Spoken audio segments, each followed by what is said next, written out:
Hello, everyone. Thank you for joining this Zoom webinar. We are already aware that we are reeling under COVID-19 and its present effects. We continue to scramble through virtually reconfigured approaches looking for solutions in this crisis. There are no absolutes. We need to navigate collaboratively to find solutions and support this journey of reconstruct.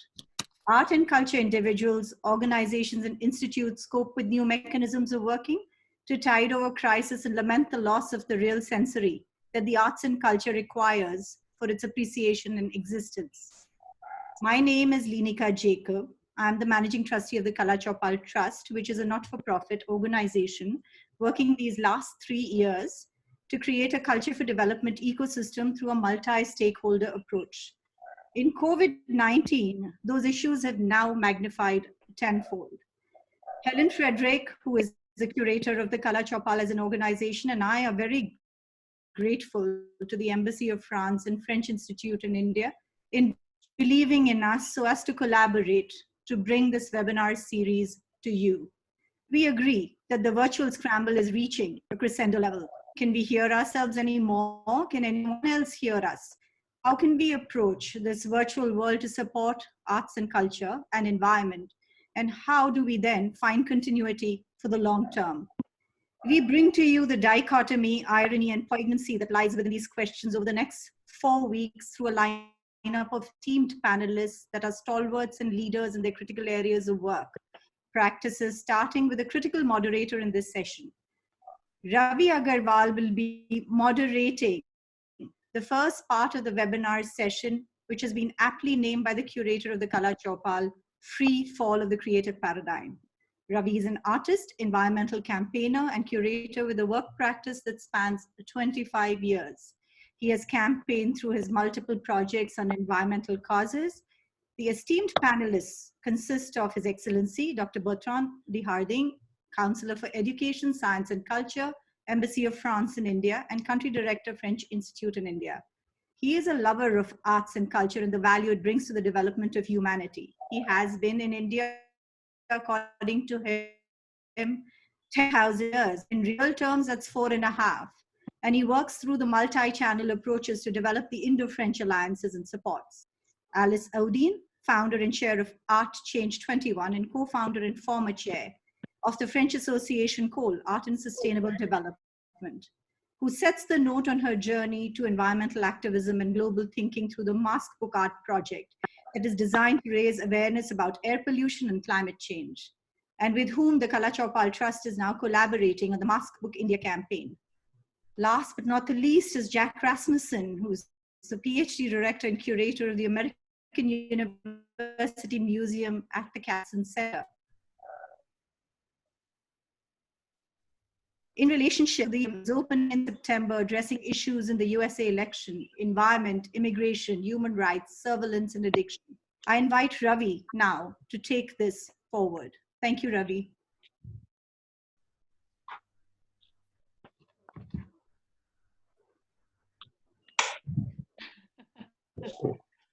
Ravi. Yeah. Ravi. What Linika said, first, I'd like to thank Linika and Helen and the Chaupal for inviting me and inviting us to this really interesting session. To introduce the topic, my perspective, just a few words, and before I get the panelists in, I think precarity and vulnerability is a characteristic of art and part of the art of life of artists. And artists are deeply aware of the ideas of precarity and vulnerability at all times. But the art institutions, which are part of the art community, provide continuity, stability, and financial as well as psychological sustenance. And when that collapses, as that seems to have done now, it leads to several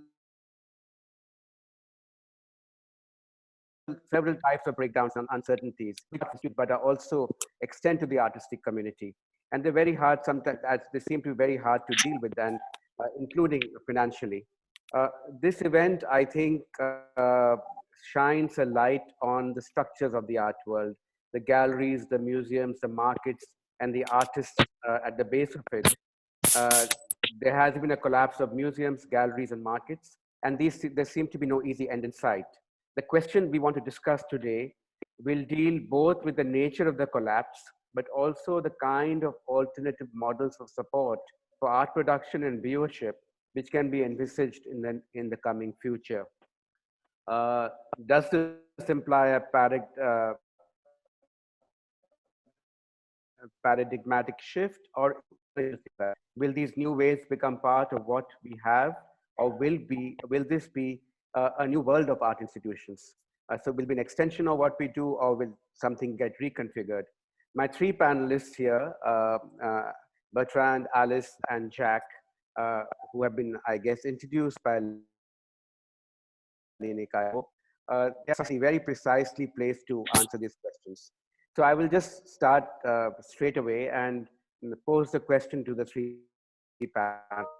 If you could like to reflect on what is the nature and extent of the collapse owing to the pandemic, if you would like to call it a collapse, and what has been the impact on your programs and institutions. And if Bertrand, if you don't mind taking the floor, followed by Alice and then by Jack.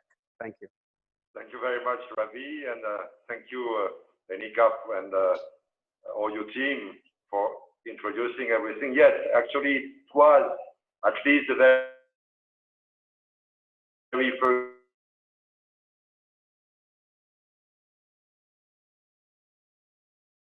day the collapse. It was supposed to close on the 29th of March, and of course it closed some weeks before the foreseen date. When you cannot allow the people to have a direct contact, a physical emotion, a direct perception of the work of art, and the same goes for being able to go to a theater, to see a theater play or a movie, being able to go to the concert, to watch the musicians. I think it's a loss. It's a loss, and hence the importance of this discussion. But I'm a very optimistic guy, and I think you can also see a crisis as an opportunity to develop other things, or to what could we do with that crisis. I don't think this has a choice. For whatever reasons, most of the governments across the world, most of them have decided that it's better for the health of everybody to stay at home and to minimize the contact between people. You as well those very limited visits of museums, which could be a way for maintaining that. But in that case, people will tell you, yes, but how will the people go to the museum? So to brief, I think we have to find a way to maintain the momentum, even if we cannot implement the momentum right now, which means basically, again, taking the crisis as an opportunity to say, okay, guys, you are not allowed to go to the museum, to go to the theater, to go to the gallery, to visit your painters, friends, but what about, developing your own knowledge of the artists, or the artists or you still or yet don't know, the musicians you've heard about, but you're always too busy and to really carefully at home listening to them. And so I think our main goal now is to prepare the next wave, the moment where people will be able to go back and to bring them as many knowledge, as many tools, as many possibilities to better, deeper understand what they could see, what they could hear. Thank you. Alice, you've been working with multiple kinds of projects. What is your view of this particular moment?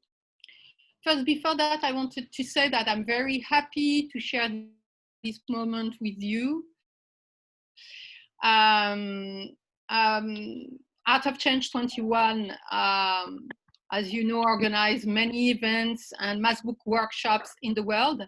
And we were very glad to be in India 2 years ago. We partnered with Jaga, Ashana Prasad in Bangalore. I'm sure my pronunciation is not good. With Bimlendu Jha of Swesha in New Delhi. And also with all these amazing people of Jagiti Yatra this train gathering social entrepreneurs. We had a big mass book workshop with 500 of them. And this big journey was absolutely wonderful. And we had wonderful masks. So now about, I like what Bertrand said, because we have to keep the contact between art and people. Art of Change 21 is working at 2 levels. The first one with contemporary artists. So through many things, we promote what they do, and we promote the fact that today environmentally engaged artists are needed more than ever. And so we try to understand why they are, to explain why.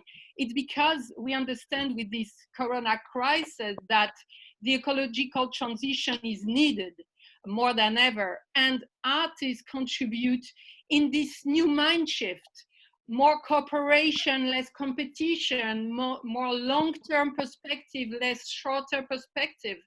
And what are we experiencing now? It's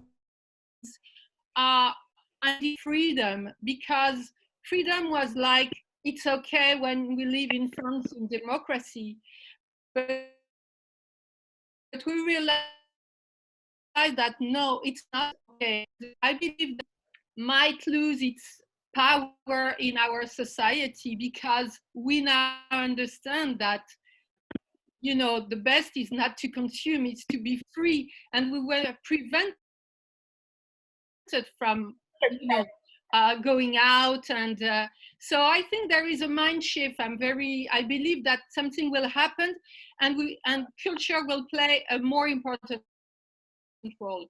Regarding impact on my association, the impact is absolutely positive. It was crazy because on this MABU project, it started on air pollution with the Chinese artist Wen Feng. We had this, you know, protective mask as a symbol, and we had plenty of workshops. So the only thing we had to do as MassBook was based on the link between health and the environment. So we were absolutely in it, as we know that this crisis comes from a zoonosis, you know. So it's based on the link between you know, health and environment. So we only had to launch a new thematic after pollution and climate change. Hey guys, there is something new. It's, you know, an epidemic, and let's work on that with MassBook. What we had to deal with, it's to be very careful with the mask, because to say, don't use your real protective mask. You have to take your mask for your health. So we had to push people to create masks with paper and everything. So from Art of Change 21 point of view, it was a kind of huge opportunity to promote the MassBook project. And we were so, you know, happy to receive so many portraits from all over the world. And Wen Feng, our friend in China, also led a campaign. So for Art of Change 21, because we were on this health and environment thematic, we were like, oh, okay, we know that. And the mask, which 5 years ago only concerned Chinese people, now is worldwide. So I received many messages like, you were a visionary with this mask 5 years ago.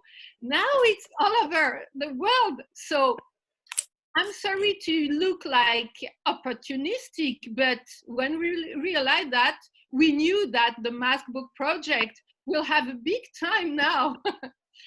That point is, we are related to many, many artists, and we see how difficult it is for them to sell artworks and to, you know, to make a living. So there is an initiative named Les Amis des Artistes, which helps artists, and we will see how we can especially help environmentally engaged artists so they can cope with the situation. Plus, we will organize a big exhibition for the IUCN Congress in Marseille in January 2020, focused on biodiversity. And we are rethinking this exhibition because we think that after COVID-19, it's another exhibition which should take place.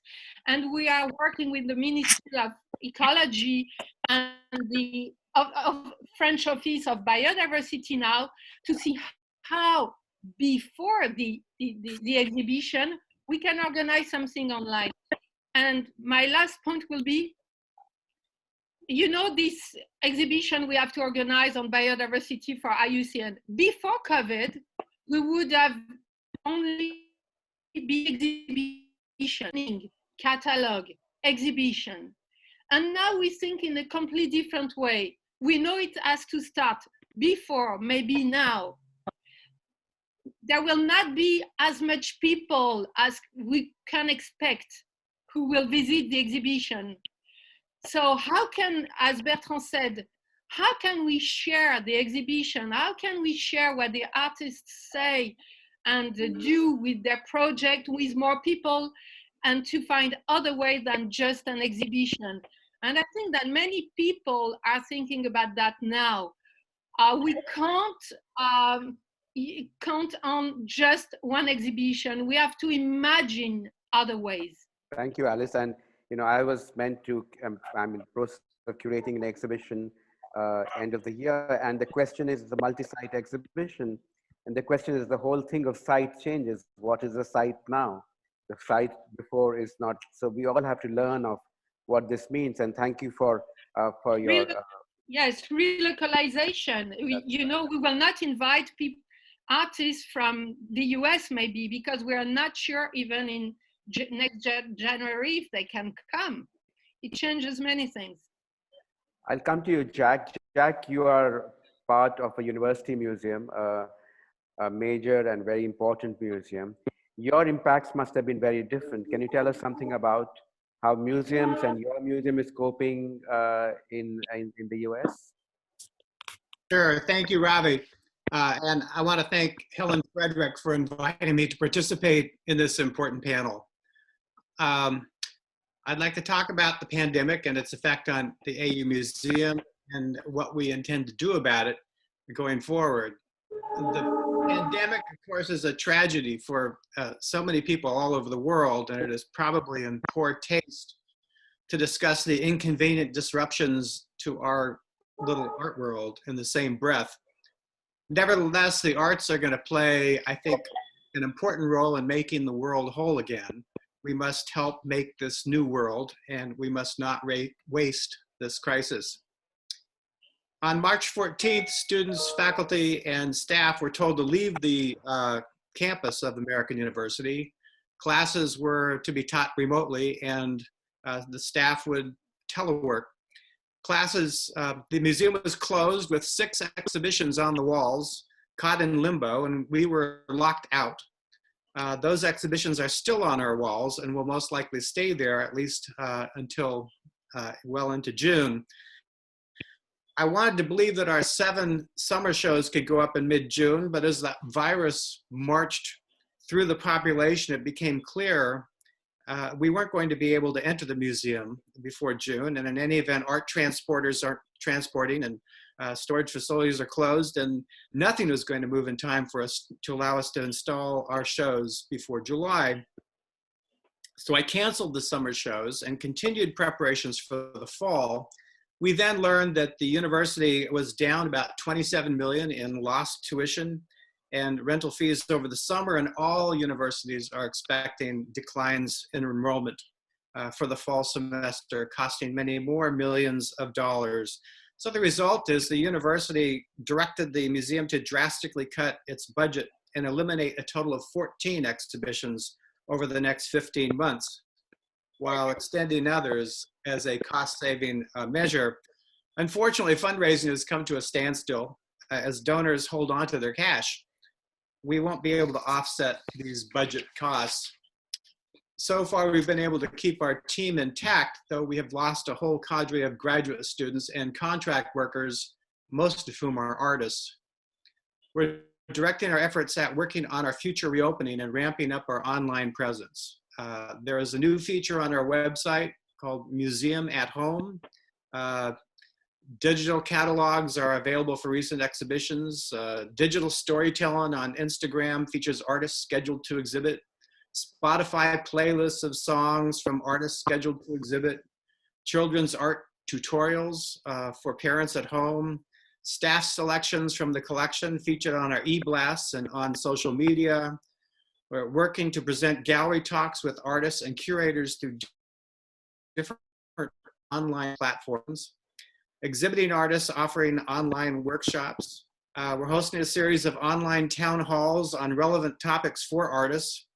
For example, we're collaborating with Third Space Network to present an interactive series of panels online titled Raw Hope for Humanity. Our fall shows were all curated with an eye towards addressing issues in our upcoming presidential election. The exhibitions fall under 5 headings: environment, immigration, human rights, surveillance, and addiction. I'm afraid I failed to imagine that a virus and its fallout would be the most important issue to be faced in this election. But we must go forward. Our plan is to install the shows and then film them in place to create a more robust and involving online experience should the museum be forced to close again, which may very well be likely in Thank you. October, November, or December. We want to be ready for it. We're showing exhibitions on the environment, Edward Bertinsky's series on water. You can see the loss of the snow on the mountains there in that photograph. It's aerial and on-ground photographs of man-made structures, agricultural fields, dams, and natural habitats, all affected by climate change. Bertinsky's hope is that these photographs will stimulate a process of thinking about something essential to our survival, something we often taken for granted until it's gone. Then immigration. 2 shows on immigration. One is by Alan Gerson, a human rights lawyer and advocate who turned to photography and has created large photographic murals of the Mexican side of the US border wall. The photographs examine the immigrant experience and idealized images of what may lay north. You see them here. I mean, we've often talked about about immigration being a weapon from Mexico into the United States, undermining our way of life in the news. But actually, the other show by McRae Pita she's a Uyghur artist, and her work focuses on a continuing campaign by the Chinese government to destroy Uyghur culture through forced immigration of Chinese into Uyghur land. So she's an extremely powerful and brave artist. And human rights. The first show is Queer Threads, Crafting Identity and Community. Fiber art here is posed as the ideal lesbian, gay, bisexual, and transgender medium, it being feminine, masculine, high, low, and at least in the context of this judiciously racy show, naughty, nice. There's a few more images coming up. Very nice. And then we're showing Amber Robles Gordon. Mixed media artworks deal with the artist's own Caribbean, Puerto Rican descent, gender binaries, and how we treat men and women versus how we treat our possessions and the environment. The next series is on surveillance. Bev Ryan creates an installation throughout the museum, everywhere you look, up in the ceiling, down below, behind corners, around corners, images of weaponized surveillance, watching the visitors to the museum. And we're working on that. And then a show on addiction. It's a video installation by Suzanne Furstenberg addressing the scourge of opioid addiction, as well as addiction in its more familiar forms, such as smoking, cell use, cell phone use, and shopping. The challenge, as we've been talking about, is to present art online in a compelling way. I believe we haven't seen the last of real objects in real museums. I certainly hope not. But we can take advantage of new media to provide a richer context for our exhibitions and begin to expand and reach a new audience through these new efforts and reach them with, I think, important and necessary ideas. Thanks, Rob. Thank you, Jack. That's really, thank you for sharing your concerns and your future exhibition. I just have just 3 short, brief, if you could answer briefly 3 short queries. One is what you're suggesting for your museum, is that a general thing happening in the US across the museum world and the institutional world? And secondly, when you translate this to online, do you have the capacity already in the museum to do that? Because this is something which we're doing, like showing something on the website, but it requires a whole technological sort of relearning in a sense. Well, everybody is scrambling to figure out how to have a presence online. I mean, that's everybody's necessary goal right now. We, of course, are a small university museum. We don't really have the resources that the National Gallery has. I mean, they'll probably never miss a beat. They're completely ready for this. We are trying to figure out how to do it. Forums like this, we're learning how to navigate the these different forums. With this whole series we have on the Raw Hope for Humanity coming up is an amazing program that we're just trying to figure out how to do. This kind of immediate interaction. So we are learning, and as everybody else is, I presume. Bertrand, coming back to you, you have a very unique position. You are the head of a bilateral mission between India and France here. So you are not only doing one show, you're enabling many things to happen, including contact, collaborations, shows. So you have a much bigger cultural agenda on your hand. And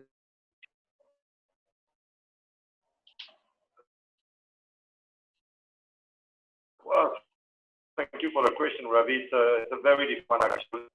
It's a really positive thing about that global pandemic or epidemic is that it created a kind of a matrix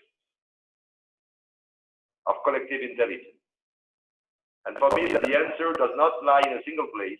The answer lies in the fact that we, as we are doing right now, can connect to each other and develop together initiatives. Of course, it's not new.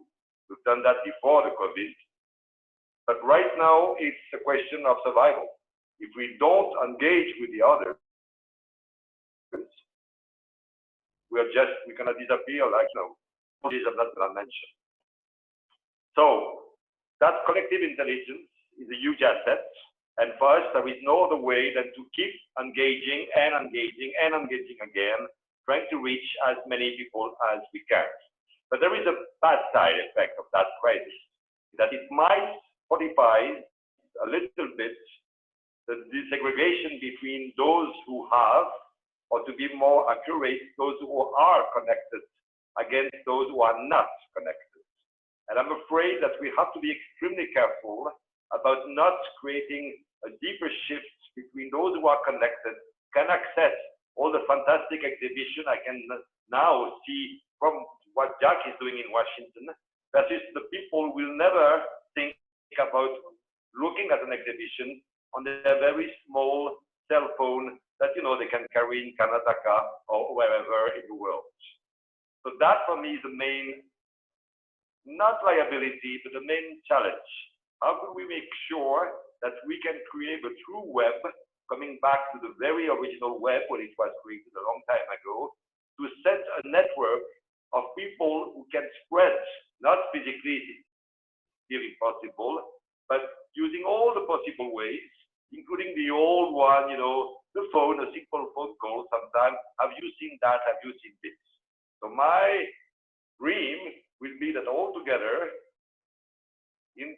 collectively intelligent for once, one can always hope, we start to establish networkers, people who are enough kind of based on exactly what actually Lenika is doing or Alice is doing, that we're working with so many people that we can spread, you know, that thing is coming, have a look at it. You may like it, you may dislike it, it doesn't matter, but know it. That's the first very big challenge, which leads to the second one. How do you exist in the world today when every second we receive thousands of messages, images, invitations from all across the world? Due to my position in other countries, I'm extremely happy to be completely submerged in what's happening in Indonesia, in Mexico, in Russia, and all over the world. And you know, I need like 7 days per day, not per week, and 7 weeks per week, if it's possible, to manage that. So here again, we have to be cautious about how to be living in an open world, a free world, as Alice was saying, and how to make sure that that freedom helps us. And this is the second challenge, because how could you tell people, you know, this is worse, this is not worse? You're not gonna impose, otherwise, the complete, only true positive element of the crisis will just vanish. And people will say, you know, I'm better off if I don't see the other.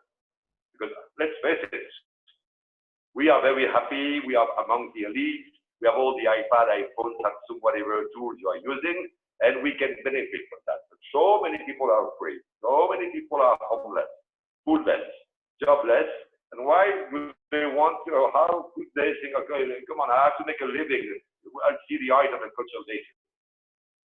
And that's unfortunately 60 or 50 or 70% of the population right now. So again, this is why I think Alice's initiative or Lenika's initiative are extremely positive, because they establish a bridge, a very strong bridge, because something which affects all of us, the simple fact that we could breathe, and breathe properly, of course, with the importance of culture. I'm a strong believer in the human exchange. Ultimately, for me, you cannot build a sound economy, a sound, you know, whatever you need as a strategic space, whatever, if you don't invest in people. And the best way to invest in people is education. And education without culture is not education, as many, many cultures have shown us through the millennia. So now my job is to establish as many connections as possible between as many people as possible. Yes, I'm working for the French Embassy, French Institute. So of course, if they look at Alice, I'm extremely happy, because I have the feeling that I've more or less do my job. But if they look at Jack and see, you know, Jack holds a fantastic collection called the Coran collection. So many French painters, masterworks. I'm going to be equally happy. And I know that, you know, the fact that we are building a world which could reach to each and everybody. I think the artist is a citizen. I think we shouldn't idolize the artist. And you know, Ravi, you are a very, very good artist by yourself. I think we should put the artist, and I think this is what Alice is trying to do actually, that first of all, we look at the artist as a citizen, and we respect the creativity, we respect the freedom, but he's one of us.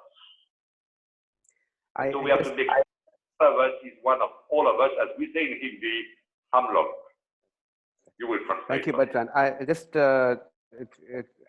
some follow-up question that, you know, we live in you are from France and we are from India, the very different worlds, and the current crisis has shown the different, very deep disparities.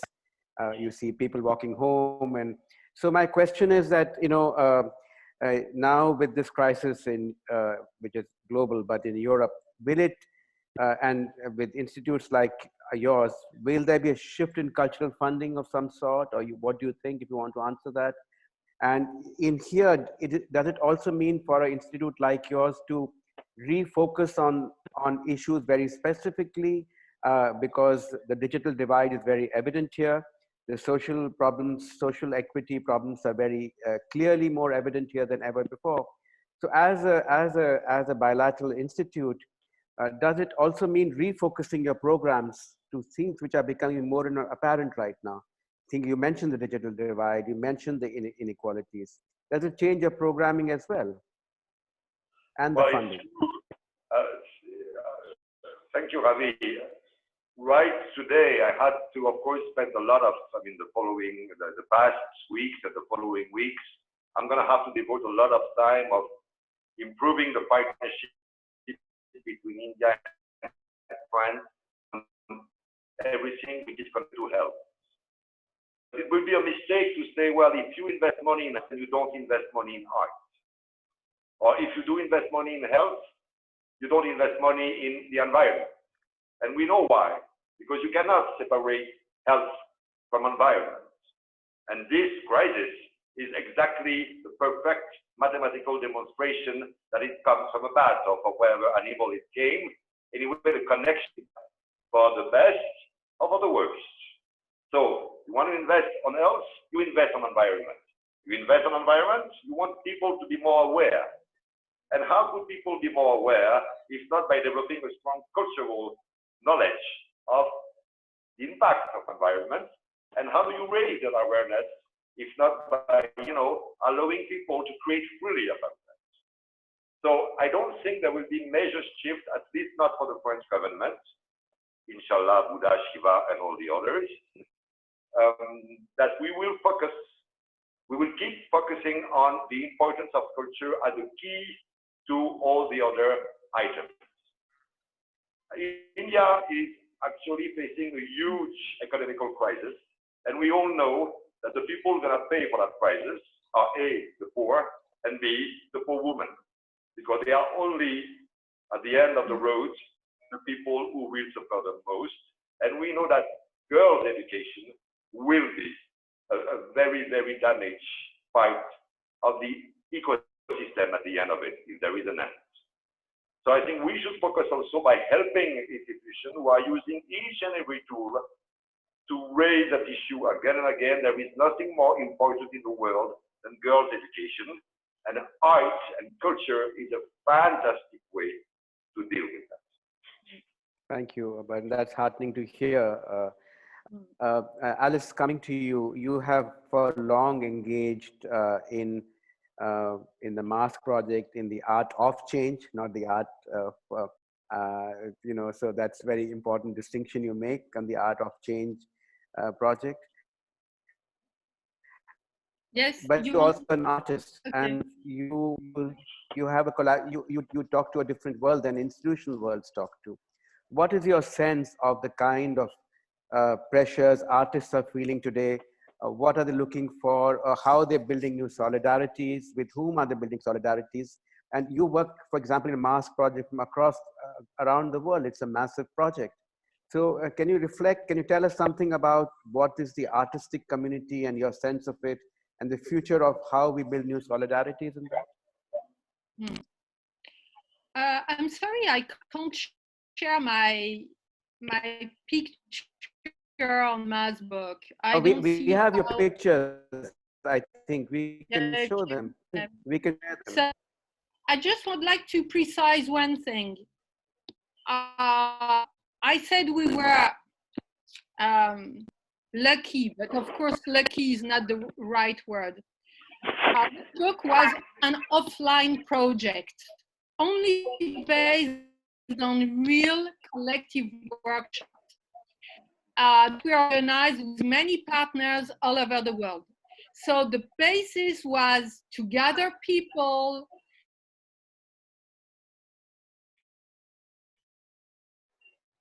they had to meet on scholarly, and then it was a very collective moment. But our chance when we designed Masbook was to imagine some years before that someone alone could participate, that we developed a special website, masbook.org, where people could post directly one by one. But before the COVID crisis, this was really small. We were only pushing our collective, offline, real net workshops.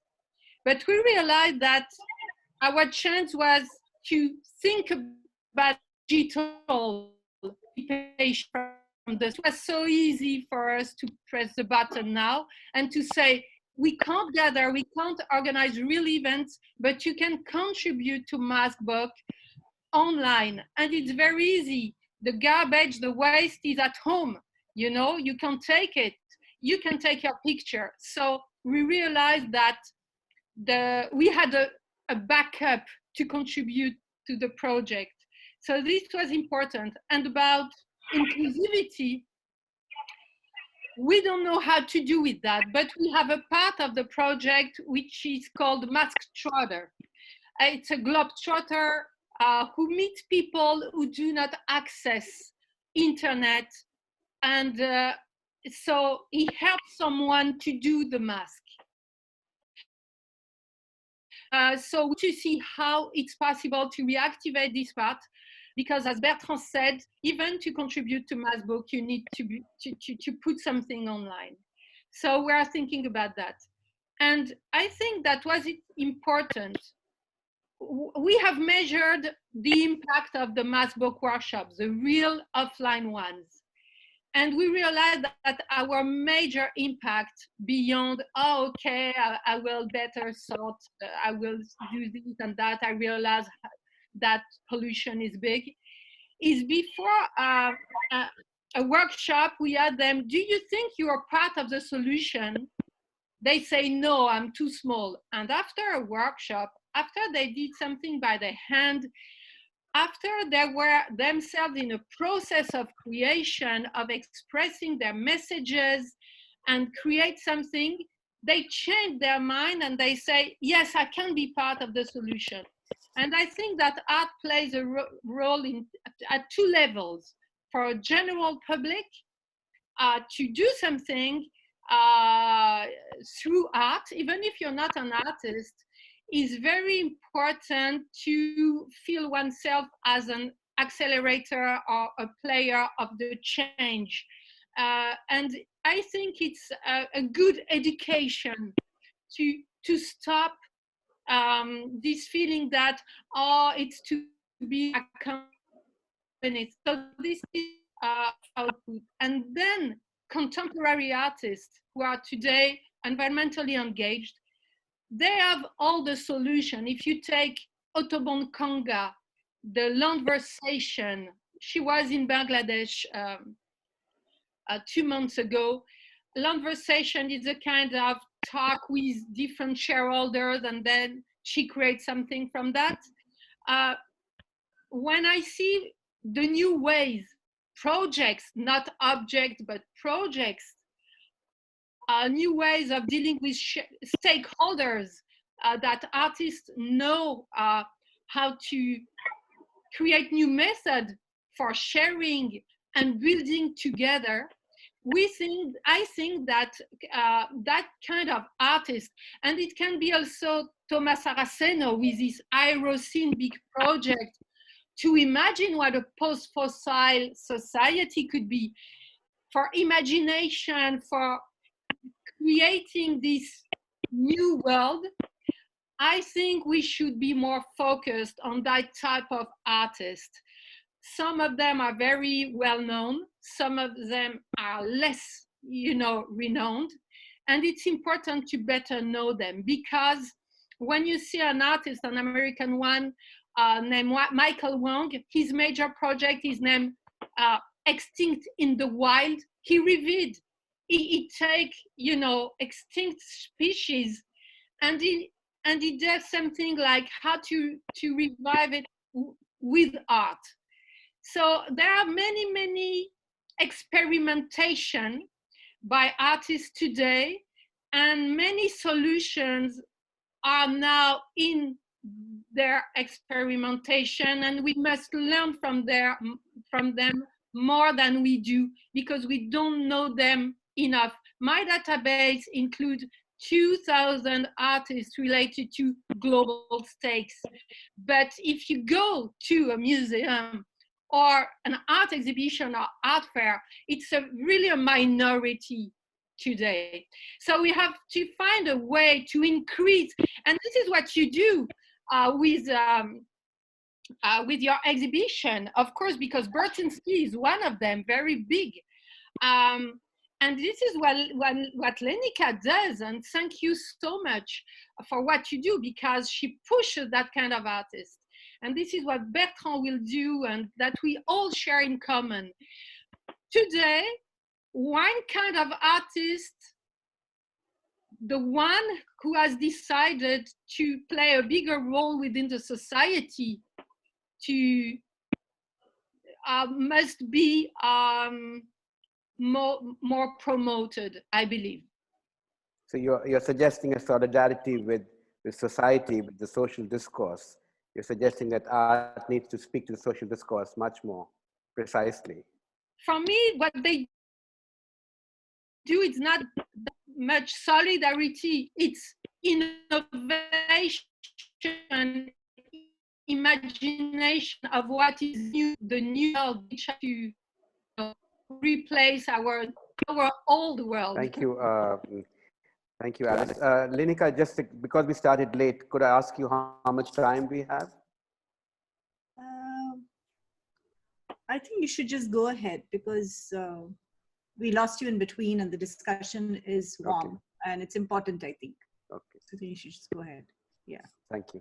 Because we'd like to leave some time for questions as well. I think you should leave 10 minutes at the end. Yes. For Okay. yes. Thank you.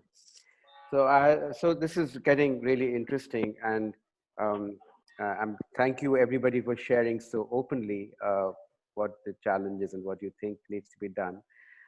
Jack, if I may now come back to you.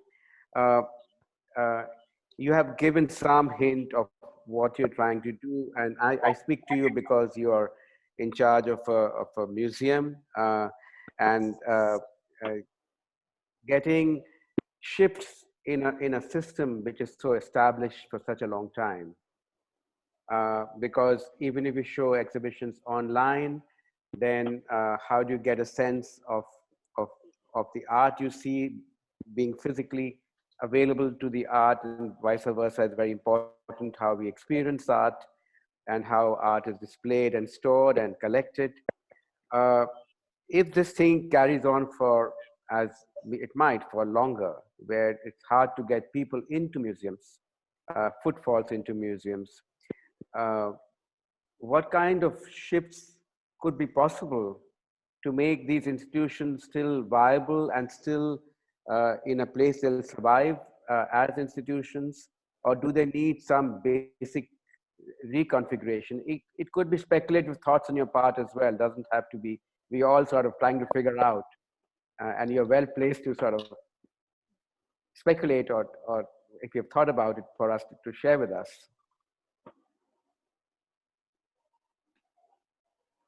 You're on mute. It's a great question, and something we really think about all the time.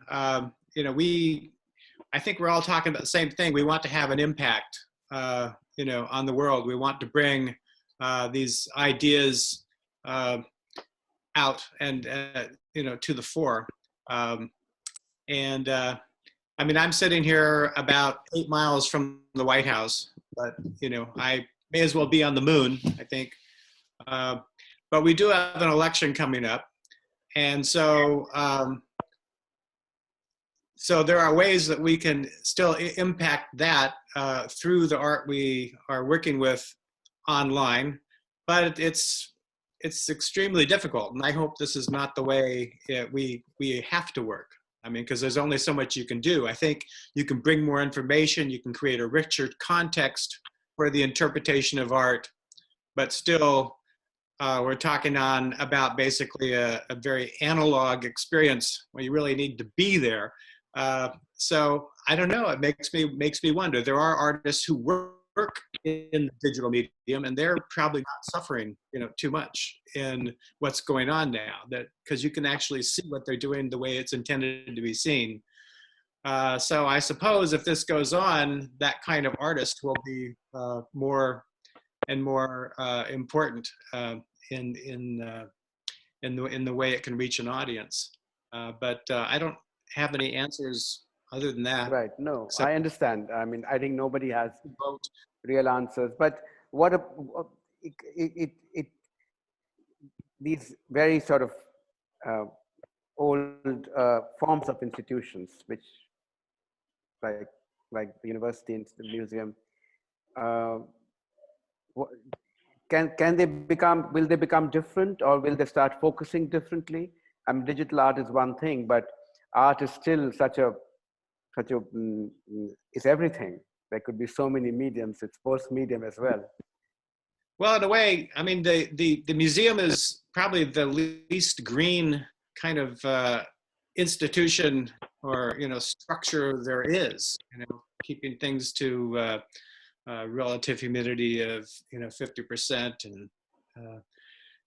and temperature control, et cetera, et cetera, et cetera. I mean, it's really, you wonder how this is going to work going forward. Is it really sustainable?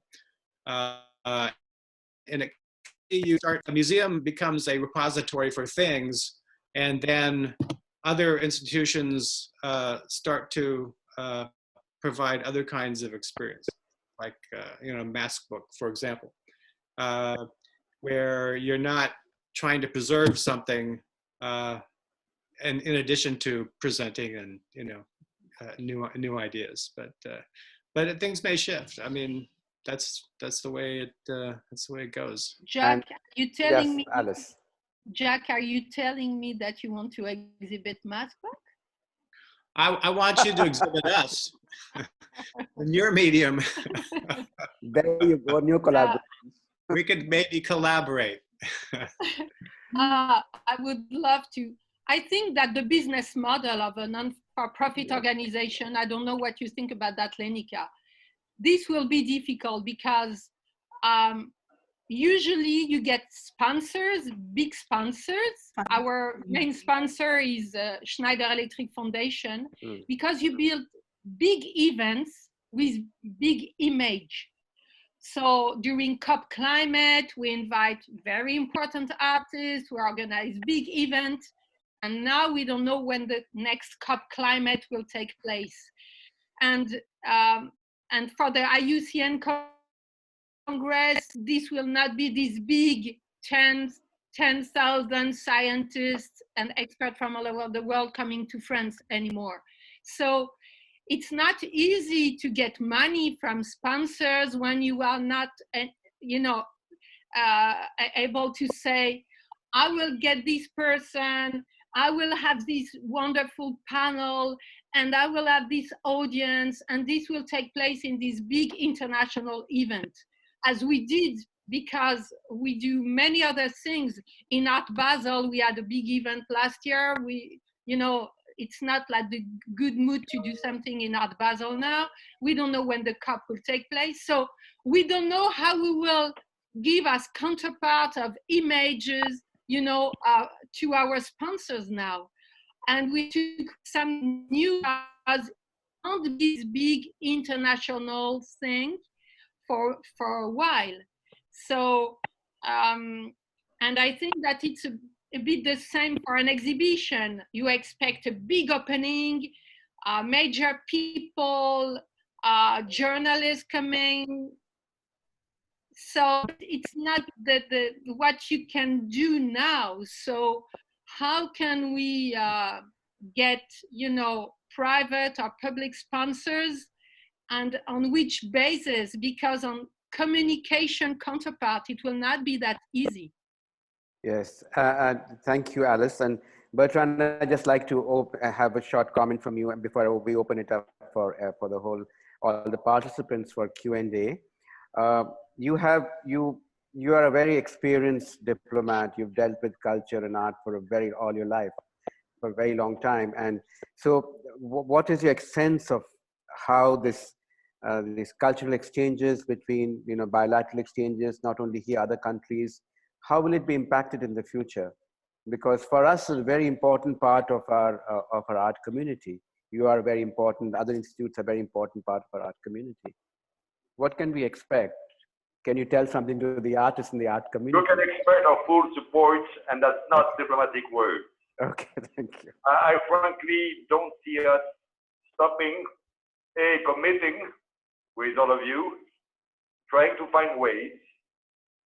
And you know, we've launched a kind of conversation between various French counselors in Brazil, in China, in South Korea, in India, and elsewhere, about what will be the immediate future. I mean, the 6 months, 3 years future. And we all see that it's going to be a kind of hybrid between the physical and the virtual or the digital. In a way, it's a good thing, because you know the big moment with thousands of people Alice was referring to was environmentally speaking not that good.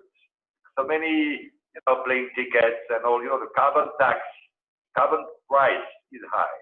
So we are now thinking about, mobilize the physics when it's truly needed.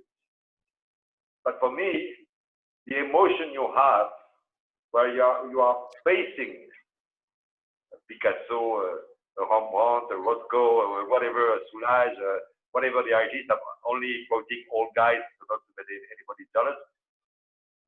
The imagination you have, I mean, the way your imagination suddenly opens because you're facing something or someone, because you have that director, that musician, that painter in front of you. That is something that no online product will ever be able to reproduce. Right.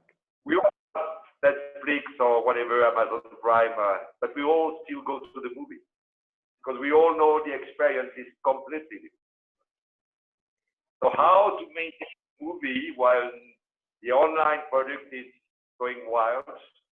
That's something different. Isabel, can we show the little things we prepared? There is that thing that the dancers of the ballet, l'Opéra to do, and it's quite interesting because it was directed by a very French famous director, Cédric Clapiche, who decided to make a video about those incredibly good dancers dancing at home, because you cannot go to the opera house anymore. And the very funny thing I would like to stress is they've done that to pay an homage, to pay a tribute, to all the nurses, the doctors, the helpers in the various hospitals.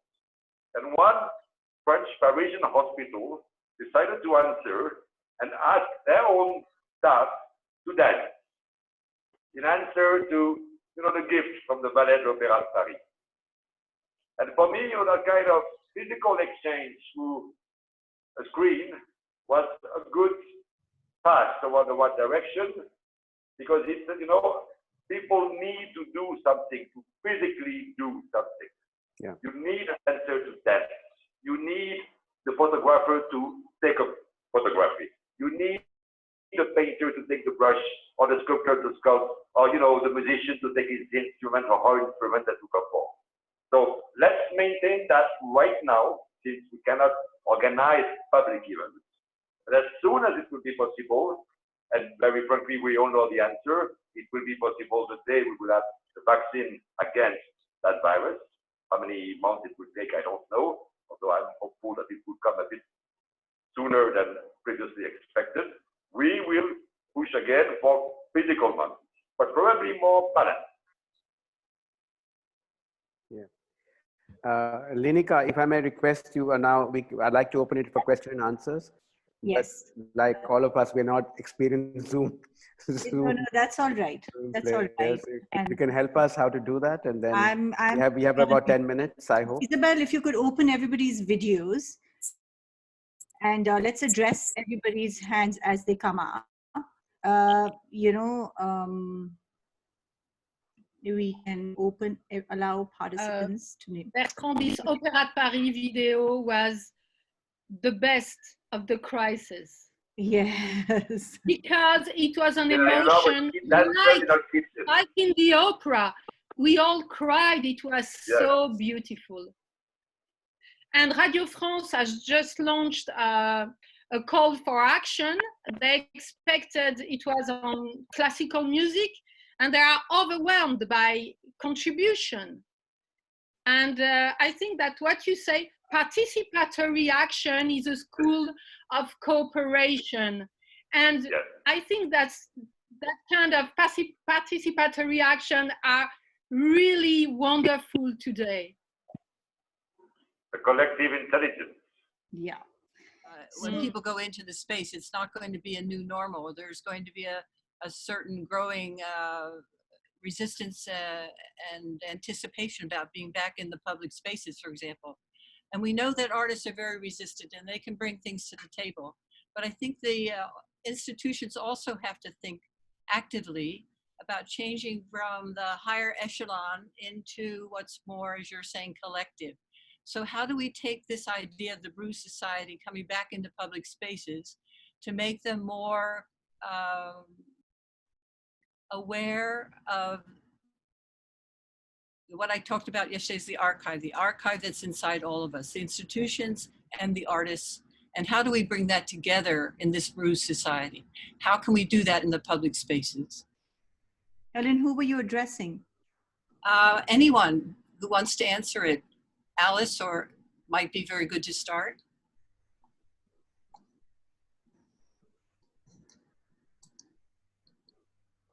Alice? Alice? Alice, you're muted. Yeah. Alice, Helen is asking you a question. I thought it was more a question for Jack. So Helen, tell me your question again. Sorry. No, it's all right. We could do it to Jack because he has a museum. Let's give it to Jack. Thank you. Jack? Yeah. Okay, I'm unmuted. Well, I'm not sure. Certainly, we're spending a lot of time both in the museum staff and at the university level and at the state level, trying to figure out how we reopen, how we can introduce ways of working that are going to be safe, and what kind of process that should be. I'm not sure I can speak to specifically what you were talking about yesterday. Maybe you could explain it a little more if you have something specific to ask me. Well, I think psychologically we all feel very changed, and like Bertrand was saying, we have this versatility, and we can accelerate, as Alice is saying, and imagine how we can all work together and work that out. But the psychological fear of being back into the spaces is going to be enormous, especially if this continues into a very long period, which it may go into 2021. So how do we plan out to bring back safety and engagement and work on a new platform, not from the idea of who's funding the museums and the usual curatorial aspects, but on a new platform? I know we can't define it today, but what are your thoughts about it? We have to focus on everything, I think, but certainly we've already canceled our opening receptions, for example. We know that that's not going to probably be a good thing to do in September. So we're talking about maybe people come in by appointment. Or, maybe there's a number of people we can accommodate at any one time in the space that will be allowed. Maybe we can provide PPE, as they say. We're going to have to see how we can accommodate this new reality, how we can, help assuage the fears of our audience. But still we're talking about getting people into our space, and maybe that's something we have to think about as well. I'm thinking of the projections on the outshore a few years ago, where everybody outside and experienced something wonderful. Maybe there are things like that we can transition to make sure that people are still outside and feeling safe.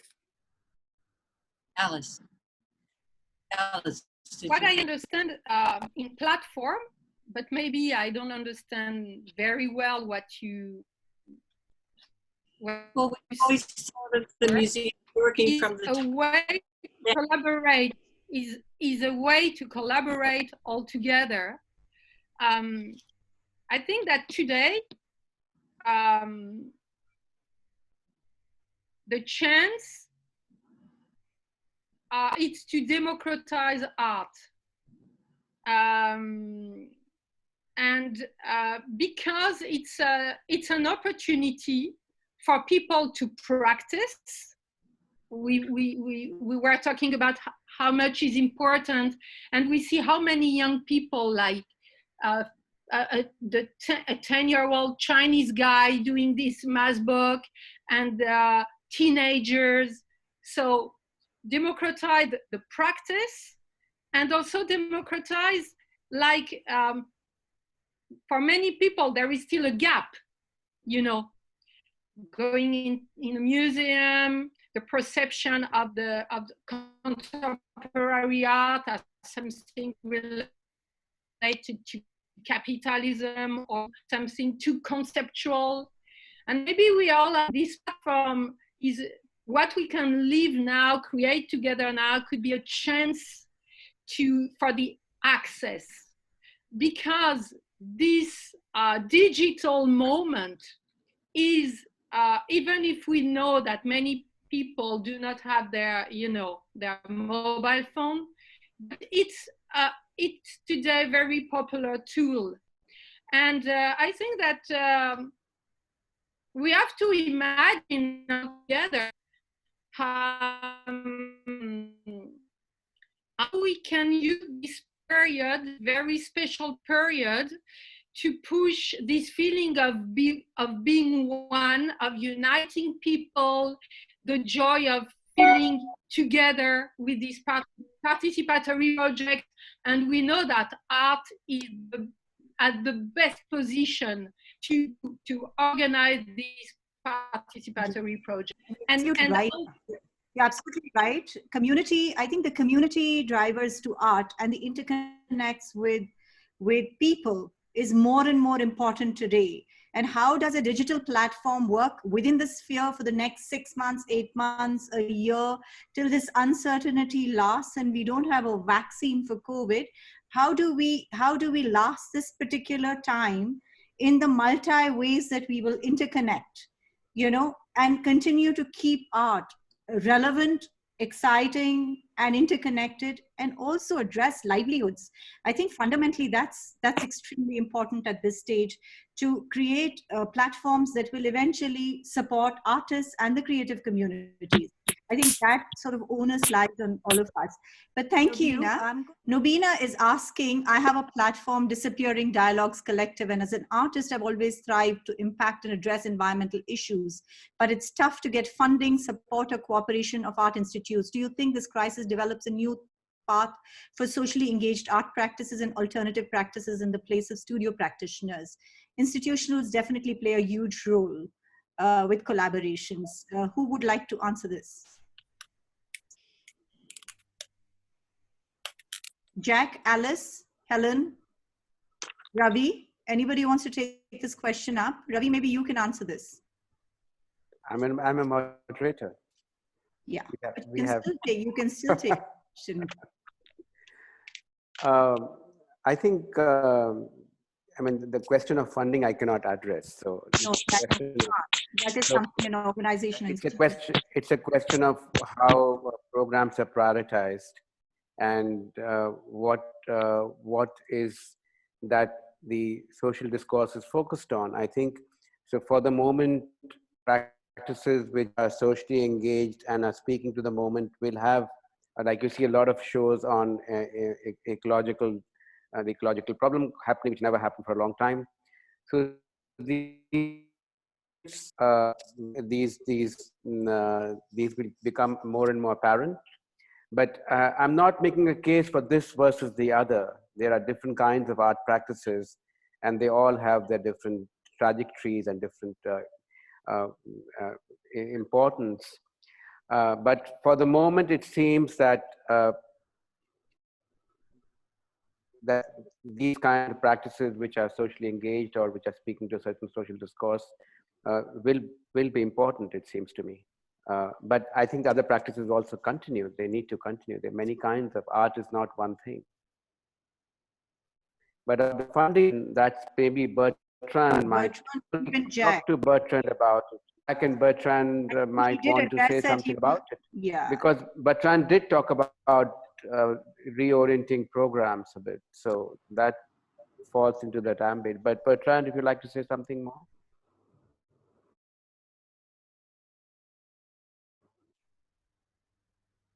Well, I'm not a drunken way, I'm going to So in terms of access, going back to what Ali said, because it's also the question behind the platform question. There is, under the control of JAC, of course, a limited number of square meters in any exhibition hall. With an unlimited number of digital each on well. So I'm suggesting that maybe some of us all together, we could develop a kind of network supporting an artist or a group of artists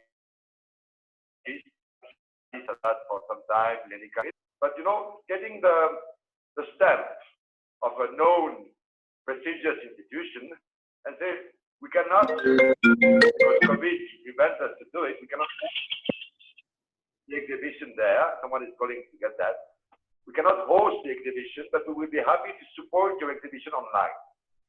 It doesn't cost much to put an exhibition online. At least it costs much less than to put a physical exhibition, insurance fees, transportation fees, curation fees, blah, blah, blah. You all know the 9 yards. And that is something we could do. And actually, I was thinking about that the other day. And in India, there are excellent initiatives of some galleries who have, you know, joined hands together in order to promote all the artists and acting again on a kind of matricial approach, a collective intelligence that we together, we support those people. That money it's not a problem that much anymore, at least for that stage. And then who knows, you know, someone would have seen an artwork and say, but I want that one. So I think we also have to develop the online economy of buying art, which is not going to be easy because we all know that, you know, behind me is some painting I bought a long time ago. I would never have put it online, never. So that's going to be a big question for creators. How do you sell? And even Sotheby's and Christie's and all these so important houses, they're not going to sell online. So I think we should, step one, invite people to bring projects, create the ecosystem where say, okay, we support that. We collectively communicate about it because it's mainly communication. And 3, if one of you is really interested to support, well, discuss with the gallery, discuss with the agent, discuss with the artist, and develop a way to go further. I think, you know, I think the question to all these answers is invent yourself, reinvent yourself, because nobody really has the answer. And it's not by going back to what we've known that we're going to find a solution for a future we don't know. I was in Mexico when the country was closed for the A1, whatever, A1H1, I don't remember the complete name. It was very strange to see a country completely closed for fortunately only some weeks. And I remember that day that, oh my God, if one day that thing happened to the world, people will have to completely shift that perspective. Right. I think we'll close this now because we pushed extra half an hour on this one. So I just wanted to put the closing address out. And the Q&As can keep coming, and we will, on the FP Live, the video is open and you can keep, looking at it and, sort of putting your questions there, and we'll have somebody answer them as we go along. These are questions that will continue for a while. We are grateful to the collaborators, contributors, and individuals in the organizational teams without whom the series may not have been possible. Very grateful to the audience that have signed in to listen. The next part of the series is the Visual Environmental Situation Room, which is going to be moderated by Helen Frederick. Same time, Monday next. She is the curator of the Chaupal Trust. There are 3 subsequent parts to this series, and you can visit all our social media handles for any information that you need. And they will be also posted on the IFI handles.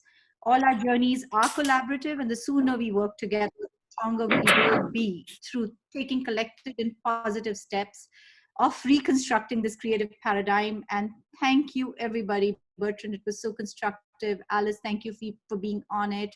Ravi, thank you for moderating this. And Jack, thank you for being on it. I know it has been difficult. The churns are very much in all our lives, you know, private and professional. But I think as we go along, we will unravel this well for us and for everyone else. Thank you. Thank you, Thank you all my panelists. Thank you. Thank you. Thank you very much. Thank you.